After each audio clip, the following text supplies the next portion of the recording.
புதுக்கோட்டை மாவட்டம் கந்தர்வக்கோட்டையை அடுத்த வேலடிப்பட்டி கிராமத்தைச் சேர்ந்தவர் மணிகண்டன். இவருக்கும் அதே ஊரைச் சேர்ந்த ஜெயச்சந்திரனுக்கும் இடையே இடப்பிரச்சனை இருந்து வரும் நிலையில் இது தொடர்பான வழக்கு கந்தர்வக்கோட்டை நீதிமன்றத்தில் நடந்து வருவதாக கூறப்படுகிறது. இந்நிலையில் நேற்று முன்தினம் பிரச்சனைக்குரிய இடத்தில் இரு தரப்பிற்கும் இடையே மீண்டும் தகராறு ஏற்பட்டது. அப்போது மணிகண்டனை ஜெயச்சந்திரனும் அவரது நண்பர்களும் அரிவாளால் கழுத்தில் வெட்டியதாக கூறப்படுகிறது. இதில் படுகாயமடைந்த மணிகண்டன் மருத்துவமனையில் அனுமதிக்கப்பட்டு சிகிச்சை பெற்று வருகிறார்.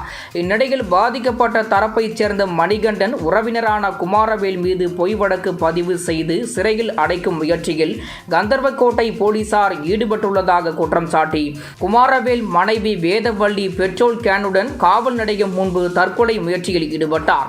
உடனடியாக அந்த பெண்ணிடம் இருந்த பெட்ரோல் பாட்டிலை போலீசார் பிடுங்கினர். இதனால் ஆத்திரமடைந்த அந்த பெண் காவல் நிலையம் முன்பு தேசிய நெடுஞ்சாலையில் படுத்து உருண்டு போராட்டத்தில் ஈடுபட்டார். இதனால் அப்பகுதியில் பரபரப்பு ஏற்பட்டது.